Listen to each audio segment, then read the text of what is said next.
Hello, this is Property Matters, a weekly catch-up on all matters property, supported by Fairview International Property Consultancy and auctionproperty.co.uk. And we're live every Sunday from 10 a.m. on YouTube, Facebook, LinkedIn, and our website, propertymatterstv.co.uk. If you're watching on our website, please leave us a Google review, and if you're watching via social media, please get involved in the conversation via the comments section below. We'd love to hear your views on our stories. And if you'd like to email with suggestions for things to talk about, hello@propertymatterstv.co.uk is the address. If you don't have time to watch the whole show and you'd like to listen to it while you're on the move, then you can get it as a podcast every Monday from the main platforms on the screen there now. And you can also listen to us on Dilsey Radio as well. So let's take a look at this week's property news with our property expert, Joe Joshi. Hi, Joe. Yes, good morning. Good morning, everybody, to our listeners and our viewers, of course. And there's a glimmer, a very small glimmer of sunshine after the absolute downpour yesterday. But anyway, that's the brightest note I'm going to give you so far. But there'll be other things to come soon. I don't know which one, in terms of forecasts, I don't know which is the worst one, the one for property or the one for the weather, to be honest with you. But anyway, that was just a thought I had this morning. Excuse me. Let's just get into the UK House Price Index. This is a once-a-month thing that we get from Zoopla, of course, and this is the July information. But what's really interesting here, Joe, is that demand falls 18% as mortgage rates spike higher. Now, no surprise in that headline, but demand for homes recovered in the first half of 2023, so that's the end of June, of course, as mortgage rates fell towards 4%. Remember those heady days?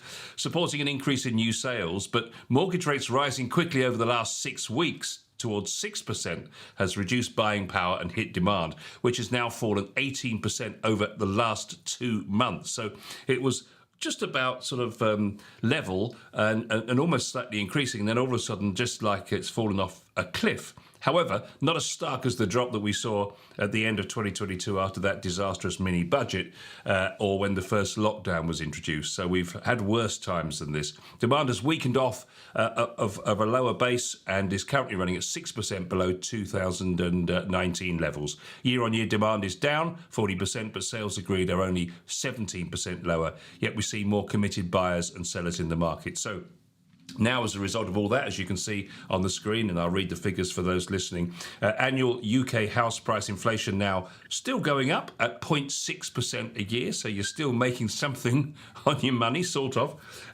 Change in buyer demand over the last 2 months, as we just said, down 18%, and minus 5% projection for annual house price inflation over 2023. So over the year, you are going to lose out long term. No surprise in those figures, Joe, I'm guessing?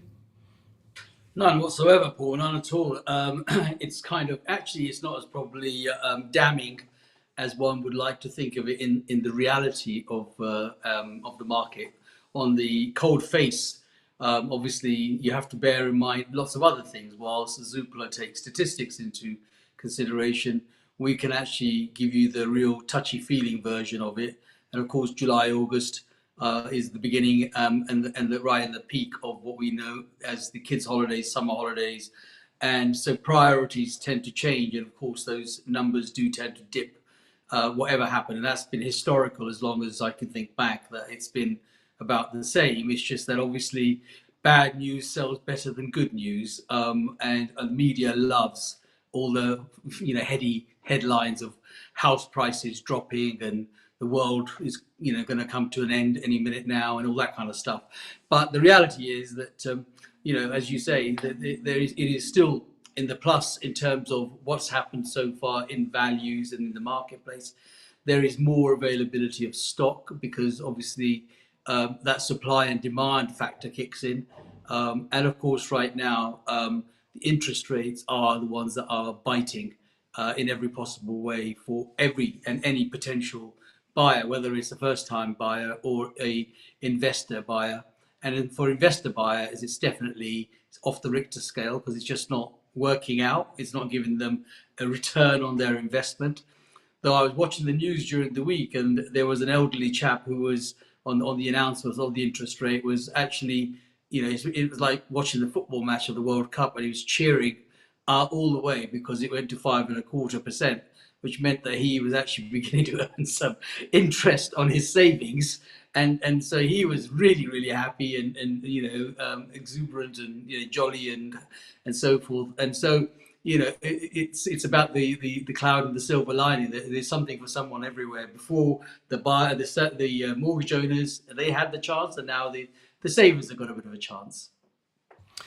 Yeah, it's interesting that there are certain areas of the country where this is the story, but there are other parts of the country where it's the opposite side of it. So there's this ceiling, as you can probably see on the screen there, where it says modest annual price falls of around minus 2.2% concentrated in the south of England, or markets where an average price is over 300,000. So anything where the average price is 300 grand or above, prices are falling, and that's all four regions of the south of England and Northern Ireland, for example. But then in other regions, and I think there are 7 regions, if I read rightly, 7 other regions across the UK where growth of over 1% is being experienced, and that's being led by Scotland. House prices there going up 1.9% at the moment. I mean, heady times in Scotland. Well, you never know what happens in the north, and especially with Scotland. But the reality is that yes, London is always going to be the leader in both directions.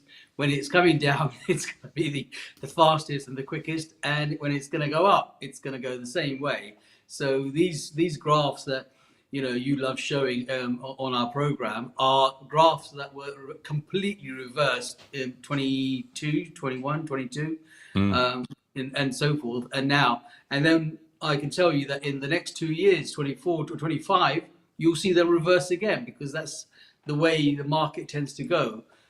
People will get settled with the interest rates. The interest rates are likely to settle now. They're not, we're dreaming about them coming down. It's a dream, and if it does come down, it literally would be a dream. The chances are that we are kind of where we are hoping to be. I always said it would probably be around 5%, but it's probably going to be 5.5%, 6% at the end, and then it might drop back to 5%. But circa 5% is going to be where the interest rates will now settle for the foreseeable future in terms of mortgages. And that was long coming. We had mortgages at a very, very low rate. And lenders were looking to make their money, and now they are going to make their money back as time goes on. And yes, so when you look at house prices differing, the outskirts now are very different on the basis the moves are mostly social moves, some are job moves, and some are just moves because of the students and some other factors. But London is an international move. It's always about what it attracts, and it attracts a lot of international people across. But obviously, they're making it more and more difficult and harder for people to buy properties that are living outside of the country into the country, especially in London. Yeah, it's interesting, isn't it? Because actually, if you look at the south, there is one part of the south which is actually outperforming. So London as a whole, the prices are down 0.6%. But in West Central London, they're up 1%. And I wonder if it's got something to do with position, maybe something like the Elizabeth line or something like that. Because if you look at typically around London, you've got Southend down 1.5%, Watford down 1.2%, Northwest Hertfordshire. So all of these sort of commuter belt places around the M25 area, roughly, all down in excess of 1%. And then you've got West Central London. I think I've got a graph here. There we are. So if you look on the screen here now, you can see that all these different areas, so the purple ones are all the rest of the UK. And house price growth there, if you look at the price at the bottom, so you've got £100,000, £200,000, £300,000. So actually, across the UK at the moment, if you look at house prices up to 300,000, quite a few areas of the UK are actually higher than the prices are still going up. As you come across towards the houses that are 4, 5, 6 and £700,000, you can see, and as the pink is all of the different London areas, you can see most of them are still falling. But there's West Central London, look, WC at the very end there, up just over 1%. So I don't know what it is. Have you got any idea why West Central London should be bucking the national trend, Joe? Seeing as you're so close to it? Because fundamentally it's about the accessibility, really, of so people want to move to areas where they have accessibility for nightlife, for working life, and just general, links. It's all about communication. And so sometimes when you go into like East London and North London and the outer boroughs, as you rightly say, going towards edging on to Essex, Kent, and sort of Canary Wharf. So that is just, even in London's journey time, even through the Elizabeth line that is come through, is now still, it's still one hour 20 minutes across. Whereas when you're looking at the south side, or the West London and south side, you are going into London probably in 30 minutes, 35 minutes, and so forth. So it's about the time journey that allows, and therefore that demand is always higher on that side. And then, of course, it's about all the other facilities that they have. And when you look at silly things like events throughout the year, a lot of the main events are all around West London, Berkshire, Surrey, Buckinghamshire, and so forth. So that commuter belt, that sort of what we known as the stockbroker belt, it becomes the more demanding, the one where people want to actually perhaps concentrate their living more. There's some interesting facts here about, and if you think about it logically, right, a higher house price means a larger mortgage, it means a bigger deposit, it means that you have a higher household income required to buy the home. And not all of the big money homes are the bulk of all the transactions. There's a lot of homes that are sold at the more affordable level where first-time buyers particularly are coming in. There's a lot more activity in that sort of area of the market than there is at the very top end. So the more income you need, the more deposit you need, the more higher mortgage you need. And therefore, it's very, very difficult to make a transaction, particularly just thinking like for a first-time buyer, if you're in an area where the average price is over 300,000. However, if you look at, looking at the property, say, of 200 or 150,000 pounds, maybe somewhere like Sunderland, for example, the prices there, interestingly, are still falling. And the reason that is, even though the prices are cheap, is because there's not much work or there's bleak economic conditions there. What they're saying here is that if you look at areas that have still got very low prices, and we're talking particularly Halifax, which you can see on the graph there, the average house price there is about 175,000, but the prices are going up 4.5% there, nearly 4.3%. Wolverhampton 3.7%, Falkirk 3%. So in those areas where the prices are really cheap compared to the south, let's just say, and where there's good employment, the house prices are very buoyant, the market is very buoyant. And I guess that's kind of obvious in a way because people have got a job. And I suspect the wages differential between south and north isn't so dramatic that it isn't as affordable in the north as it would be in the south, for example. Yes, and the type of work has changed a lot, Paul. You have to bear in mind. I mean, we were a industrial country, manufacturing and all sorts of other things that we did.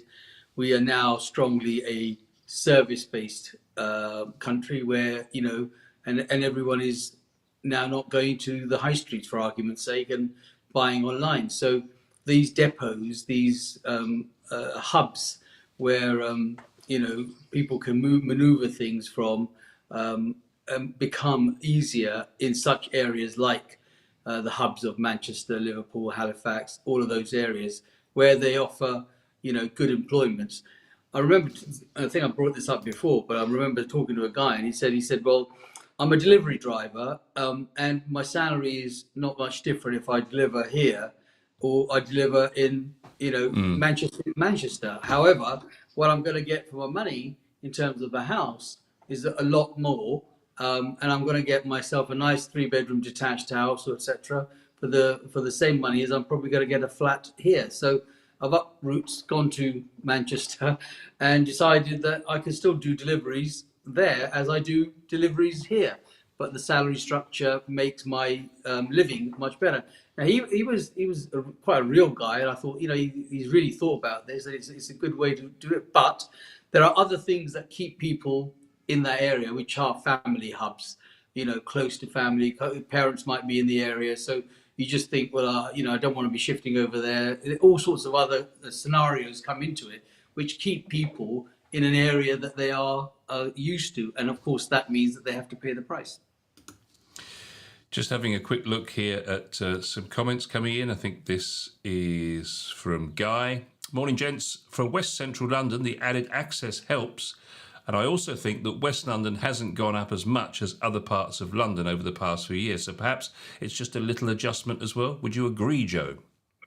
Well, yes, the adjustments are happening as time goes on, and what we have to remember while we have this discussion, I'm sure Guy will share that with us, is that we have forgotten to a large extent that the house prices were increased up to almost 25% over the last couple of 3 years, and we're talking about minuscule numbers which are now making headlines as opposed to the headlines that they were making only a couple of years ago. So whilst you've had an increase in value, yes, there are minor adjustments, and there's always going to be a correction, and I'm sure there'll be a little bit more, but it's not as dire as one makes it out to be, and it's just because the affordability has changed, mortgage approvals have changed, and the reason why they're changed is because we've had an interest rate change, 14 consecutive interest rate rises in a short space of time.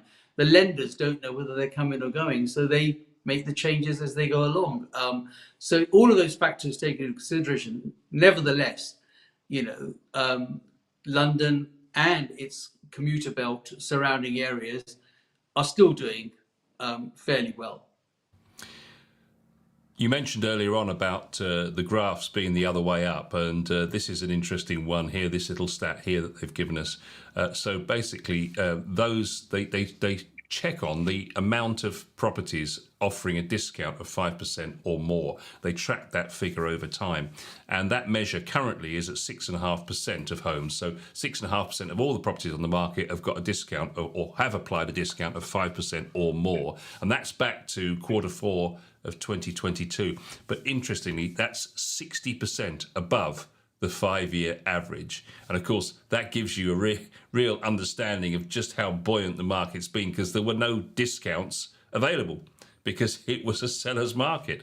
Now it's a buyer's market. We're 60% above the 5-year average for discounts, which is an interesting factor. And that 6%, that's sort of offering that 5% discount, is the must sells, the ones that have got to. You have to remember there's also a level of borrowing that people have, and sometimes it's the case of saying, well, I'd rather take a small piece as a plus and reduce it and get some money back rather than lose my shirt and lose the whole thing. And so the older money, which doesn't have as much borrowing, is probably sitting quite comfortable, but the new money, the people that have been developing perhaps or bought in the last 2 to 3 years. Sometimes I call them, opportunity landlords. They've just taken maybe 2 or 3 properties that they've bought over a small period on a buy-to-let. Those people are the ones that are having to offer the discount because their rate of their borrowing is now exceeding what their returns would be. So they'd rather get out. So therefore, they would probably just turn around and say, well, look, I bought it for X, and it went up by 25%. If I knock off 5%, I'm still in the plus. I can get out. So it'll be a small section, but there'll always be that. That's always been there. It's just that when things are difficult or difficult in most people's pocket, and here the problem has been not just the interest rates. The interest rates is one aspect. I think I've always believed that most people were always kind of expecting at some stage of the interest rates, going up. But nobody bargained for all this money that we've had to pay out on utilities, your gas and your electric, your rates, and all the other bits that have gone up, shopping, food shopping. I get a constant reminder, not only from the Home Office, but also from many other people that speak and say that, the basket doesn't get very far for the amount of money that we're now spending. And I'm sure that's the case for most people. So we didn't bargain for those. And the two coming together are the ones that have caused the bigger problem. One of the impacts of higher purchasing costs, says the report, is that buyers are looking to buy smaller, lower value homes, Joe, or simply just delay moving until the outlook of mortgage rates is lower. Sales volumes are bearing the brunt of higher mortgage rates, of course, and are expected to be 23% lower over this year compared to last year. Our data shows sales volumes holding up in more affordable areas in the UK, such as Scotland and the North East. I guess it's a good time to be an agent in the North, But you could argue, with sales down 23%, that's nearly a quarter of estate agents' annual income disappearing this year. But they have, in fairness, had 3 or 4 years of making hay while the sun shines. Yeah, but we always forget that, don't we? It's always it's all about now, and now it's a bad time. But obviously the good times have been sort of shelved. It's the same for house homeowners. It's the same for estate agents. It's the same for anyone in that market. Same for lenders. I mean, lenders were happy days. They were dishing out mortgages left, right, and centre. Now they can't because not everybody's qualifying. So it's a momentary lapse in the industry, but I'm sure if Guy is watching and listening, he will also agree that this momentary lapse has happened several times in our life cycle of 40 plus years, and it probably won't change going in the future. But it is what we have to get used to. Yeah, they're saying that the sales of comparing trends in the last 4 weeks to the same period over the last 5 years, we find that agreed sales of family homes are down by 41%. Joe, which that's compared to average sales down 23% altogether. So the smaller homes and the flats are selling, and they've fallen to a lesser degree. And obviously, this is because people are just having to readjust what they can afford. If they have to move, they're going to have to perhaps downsize somewhat. But they're saying the outlook for next half of this, or the second half of this year, UK house prices to fall by up to 5%. The outlook for market activity and prices depends on the trajectory of the rates, of course. The average mortgage rate for a 5-year fixed rate at 75% loan to value has reached 5.4%, says the report, compared to 4% in the spring. Mortgage rates look likely to peak over the summer. The underlying cost of fixed rate finance for banks has fallen by 0.6% over the last 3 weeks. This will take time to feed through into mortgage rates, which could fall below 5%, they say, in the autumn. Higher rates over a longer period remain the key risk. So this really is in the Bank of England's hands, isn't it? If they keep that rate high, then this could turn out to be quite painful. Yes, and I mean, they will keep that. It's always going to stay in the Bank of England's hands. But I think even they have got to realise that there'll come a point. It's the old stress factor. There'll come a point that they'll push it beyond and create a crash. They don't need to have the encumbrance of Liz and team to come in again. I mean, the Bank of England could do that for you, but I don't think that will happen. I think they're cautious. But I do believe that they do need to put a little bit of a break on these interest rate hikes, because 14 consecutive hikes is a very painful journey for anyone of any means. It doesn't matter how your circumstances. Yes, I accept the chap who's delirious about the interest rate going up because he's saving money. And apparently the stats are that there are more people that are saving money than there are mortgages out there. But the reality is that they need to make sure that they continue to keep this amount lower so that people are still interested in buying. And considering the shortage of property across, and the dream and the want and the wish of every buyer, every person wanting to buy a property, I'm thinking that this will long continue. Got this on the screen now. We've got the actual percentage falls for each type of property. So 1-bedroom flats sales are down 10%, down 9% for 2-bed flats. So that's the most popular thing people are looking for, if you want to call it that. 2-bed houses are down 31%, 3-bed houses down 38%, and demand for 4-bed houses is down 41%. That's from the 4 weeks to July 23rd versus the same time in 2018 and 2022. So you can see there that it's the small 2-bed flat in particular, and maybe a 1-bed flat that people are looking for right now, which is the precise opposite of the race for space, ironically. Well, yes, of course, and the race for space was literally a panic in a pandemic. Actually, most people have almost forgotten that we went through that race for space journey at that time, because the world was going to collapse. Again, the media has a tremendous amount of power in how they want you to direct it, and they directed that very, very well to make sure that everybody was running away from cities and out into the country.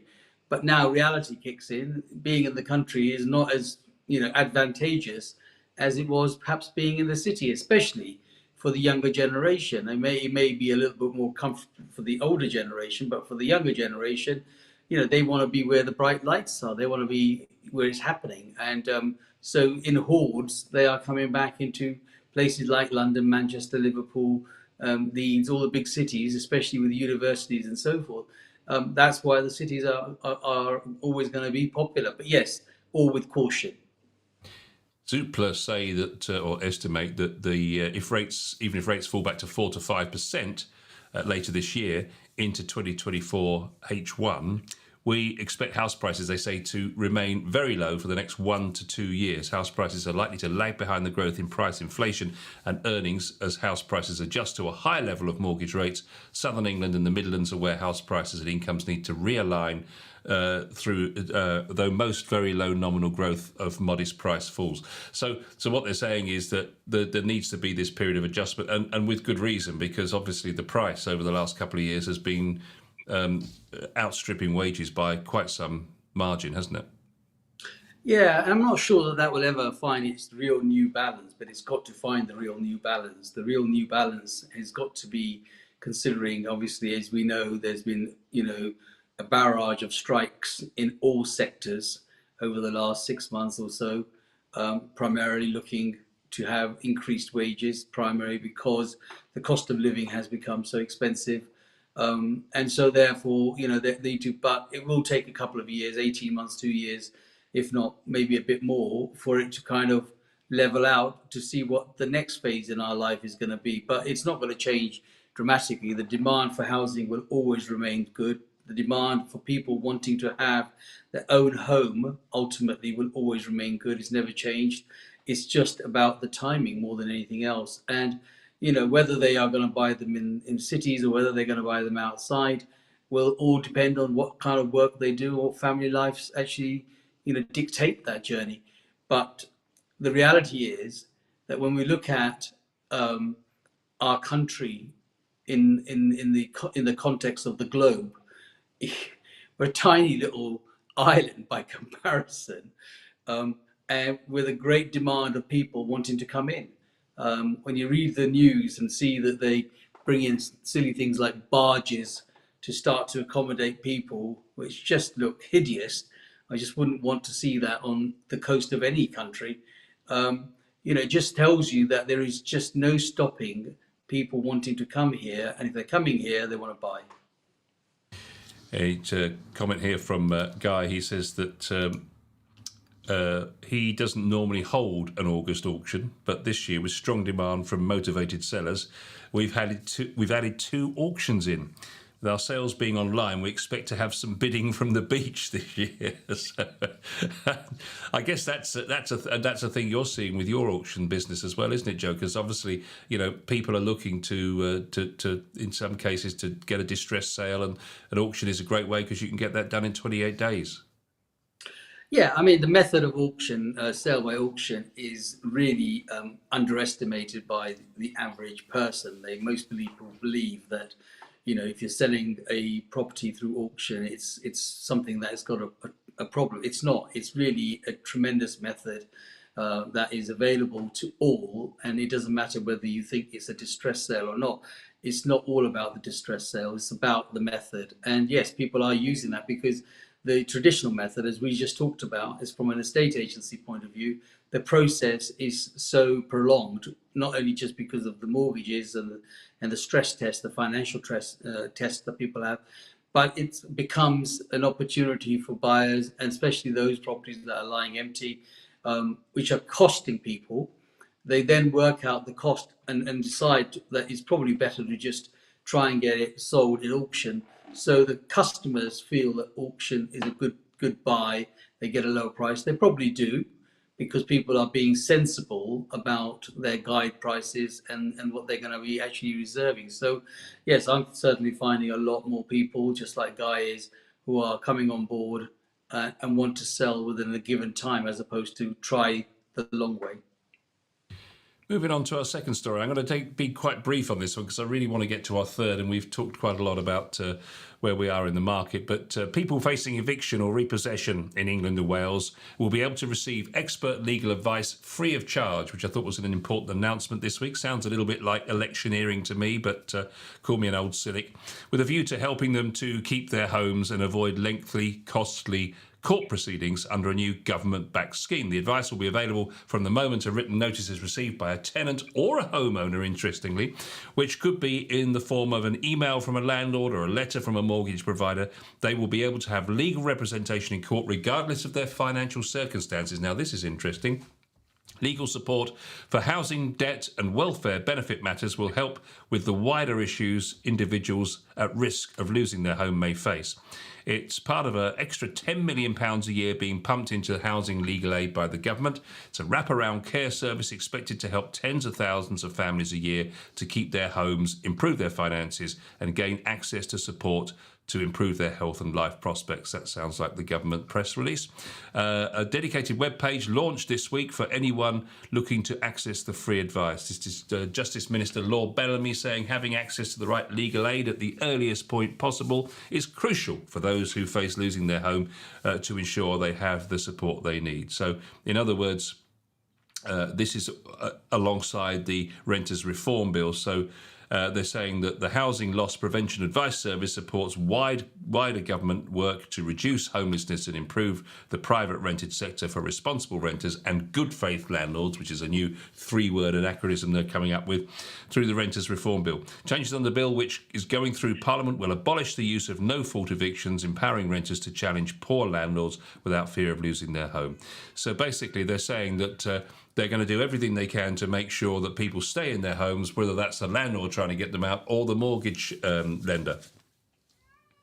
That's right. I mean, that's not not unexpected. We discussed that there will have to be a point, because when you look at the level of borrowing that has gone up, people have found it very difficult to meet the new targets, and there's just no way that the government could see homelessness expanding higher than it is already, because they haven't built enough houses, Paul. So they've got nowhere else for these people to put them if they were becoming homeless. Second part is, of course, they've done a damn good job on kicking every buy-to-let landlord who have decided to leave that part of the industry, that part of the business, in hordes. So they don't want to come into that at all. So again, more people just want to sell and not actually rent out on the private rental sector. So they've got no choice really but to offer assistance, and the government will drive that, because the last thing we want to do is have evictions and have people out of their homes only to find that they're going to be knocking on the government's door in the first place to help them find another place. So, of course, I'm not at least surprised about this action. And as you rightly say, it is partly electioneering, and it's partly saving their own bacon, because obviously with the cost of living and mortgage rate going up, there is clear evidence that not only is it the rental properties that people can't afford the rents that the landlords are having to put up. And landlords don't want to put that rent up. Some might be very, cunning and clever landlords, and the others will probably say, you know what, I like my tenant, we get on really well, and I don't really want to go around there and tell them to put the rent up. But because the mortgage is now higher than what rent I'm getting, I've got no choice either to tell them that they've got to pay me more money, and if they can't afford that, I've got to give them notice. They are going to knock on the door of the council. The council are going to send them to court, and the courts are going to say, no, we can't get you out of here. You're just going to have to wait. So that situation is going to be quite a prolonged one, and there's absolutely no surprise in my mind. But yes, communication is the answer to the problem. Well, not only do we have a minister for levelling up and housing, we also have a minister for housing and homelessness. Now, Felicity Buchan is her name. She must have the fullest in tray of any government minister, I'd imagine. But she says they're spending £1 billion on this through the Homelessness prevention grant, which can be used at work to work with landlords to prevent evictions. At the same time, our renters reform bill will give tenants more security in their homes by abolishing Section 21 no fault evictions. £1 billion. Doesn't seem to me like this is progress. Well, it's not. It's not progress at all. This is probably a deviation, isn't it, of all the other issues by saying that here we are going to do certain things to try and help people, but it's a small drop in the ocean for what the bigger problem really sits. It's not going to be solved in a short time. They're not going to build as many houses as they keep promising they're going to build. The system doesn't allow it, and most of their decisions are actually not good decisions. Like I said right at the outset of this program, some of the things that we read on graphs and paperwork is not actually what the reality is. The reality in the street is much, much different. And some of these government ministers perhaps need to walk the streets and understand and get off their desks and come out and look in and have a touch and a feel of the real life and really see what some of those people are actually going through, and perhaps consider some of those policies and all this money that they're spending. But in paper, they like to make it look £1 billion here and 10% of this and that and there is great. But people on the street don't see that. They just think it's gone into the system, but they don't get the benefit. I want to spend some time on this final story because this is fascinating. This is Mr. Gove in the news again. It's a sight that's becoming ever more familiar in towns and cities across the UK. Shops and offices being converted to residential use even. Speaking in July, Housing Secretary Michael Gove targeted making it easier to turn commercial premises like shops and restaurants into residential accommodation. It's the changing face of our local high street. It's an inexhaustible process, and it's no longer hard to imagine that in the not too distant future, a high street will simply be a pedestrianised place of homes and coffee shops and presumably convenience stores, and it will hardly look like the traditional old high street with traditional shops in. So it's an interesting thing. According to the latest data from Searchland, a development site sourcing specialist, there are 28,000 sites with an estimated market value of over 1.5 billion located across England, primed to be converted from commercial use to residential property. The platform compiled a list of the number of buildings that are Class MA, as they're called, meaning they have permitted development rights to be converted into residential property. London has roughly a third of all England's sites, numbering 8,985, with an estimated market value of nearly 928 million. Capital is followed by the south east and east of England at 5,729 and 2848 respectively, with these sites worth 385.4 and 186 million pounds. Not surprisingly, the northeast has the fewest, just 840 in the northeast. So basically, our high street is going to become a community centre with high-rise living, presumably, and just a few coffee shops. Yeah, it's a sore subject for me, Paul. This one, because I think that the high streets are now ghettos. They are just not high streets what they are, and they need to go back to being proper high streets. These what we call dream plans, well, I call them dream plans of high rise and coffee shops and sort of plazas and piazzas and perhaps the European lifestyle that people think exist does not and will not work in the United Kingdom. We have more rain than sun here. Nobody wants to sit down and have an aperitif, sitting on the piazza and talking and having a nice wine and seeing the world go by. But unfortunately, they don't get it. Yes, there are lots of shops empty. They're all empty, primarily in closed off areas where people just find it difficult to go to. If you had the choices of going to some of the stores and you had the choice of parking and the choice of just ease and commute, you're always going to travel. It's human nature. I use always an analogy of a drive-through of a McDonald's somewhere and one in the town centre, which you can't get to. You know the one you're going to go. You're going to drive the extra half a mile, and go through the drive-through one. And that's what has killed the high street. The high street does not need to be a ghetto. It needs to be a community hub where people would like to go shopping, would like to meet, would like the elderly to go out and have somewhere to go. They bring a huge amount.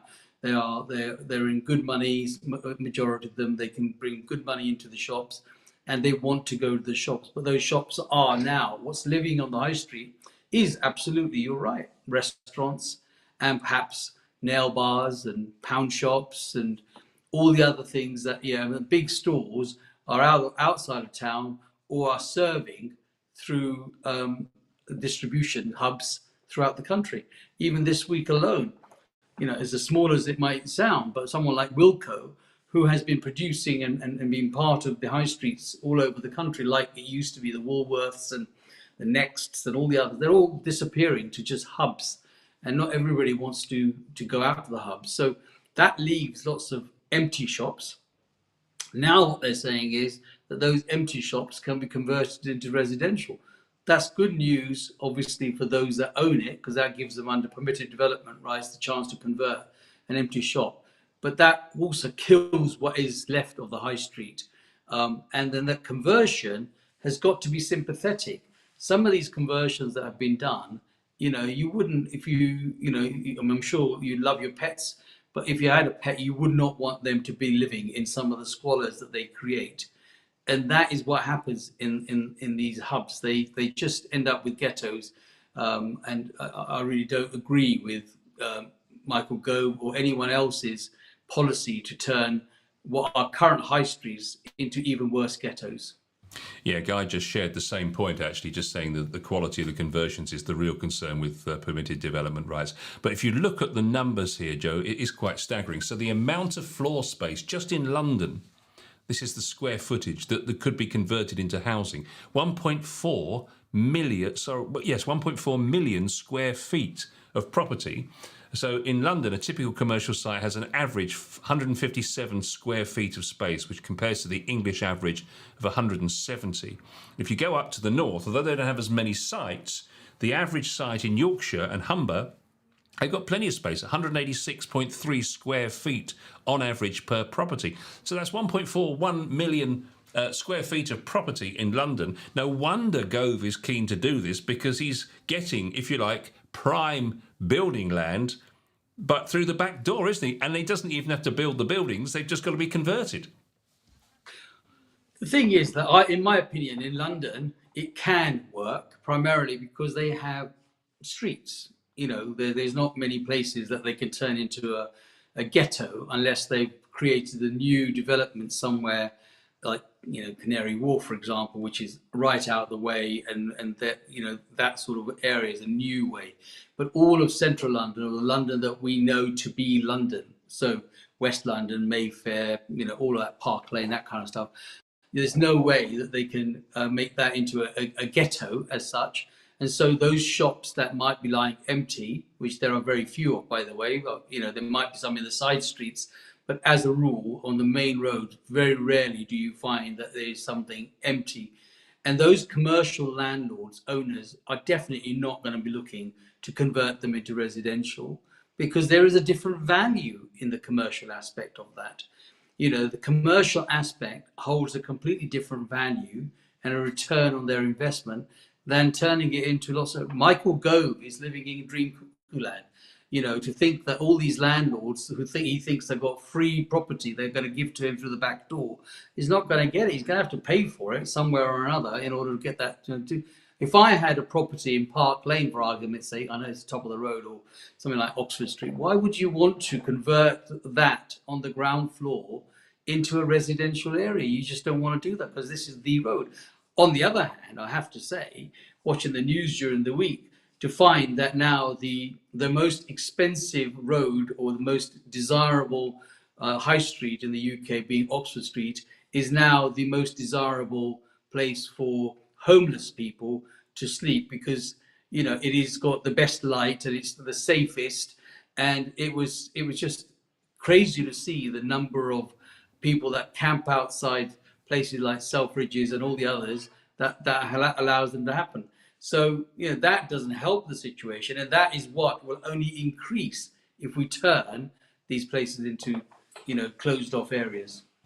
The CEO of Searchland says that disused commercial sites clearly are the cornerstone of the government's approach to solving the UK's housing problems, if the rhetoric of Michael Gove is anything to go by. Our data demonstrates that developers already have the opportunity to turn thousands of commercial properties into residential developments, and these sites currently hold significant value in the current market. If you're a developer looking for a site, availability is best in London and the South East, but if you want to buy big commercial sites, Yorkshire and Humber is the place to be. I mean, it does seem to make sense from a government point of view, and also from a developer's point of view, the person that's going to get the contract to do the work, because if they, or at least from the owner's point of view, should I say, not the developer, I mean, that's going to be good business for them to do, obviously, but if they're able to convert it and stack it high because they own the block that goes up 6 or 7 stories, then they're going to get the good return from the square footage, aren't they? Yes, and I think this, the government is spending £7 million a day, I think, on homelessness, on asylum seekers and hotels and these, ugly-looking barges that have been bought in and so forth. If they actually use their own common sense and put some of these people into what commercial properties, perhaps in the other parts of the country, that might actually be a more useful way of spending it and keeping the things right. But they just don't look further than their nose. It's all about today, and then they realise they've made a mistake, and then they think, oh well, that's another good idea, and they continue with good ideas. They really need to sort of get round to the table and talk to the people that are probably on the front line. And I've often offered that service. I mean, I've just not, Gove is obviously shy to pick up the phone and have a chat with me, but it is important for them to understand that the reality is very, very different to what they actually keep coming up with. But the idea of converting commercial properties, especially side road commercials, which were perhaps not useful, I'm totally against the idea of what we call the main high street, because every town has a hub, and the hub fundamentally is the high street. That's the go-to thing. That's where the high streets were created. So if you want your necessities, you go to the high street. For example, if it was post office and all that kind of stuff. Yes, it's now diminishing, it's become online and so forth. But there are lots of other products that are available in the high street.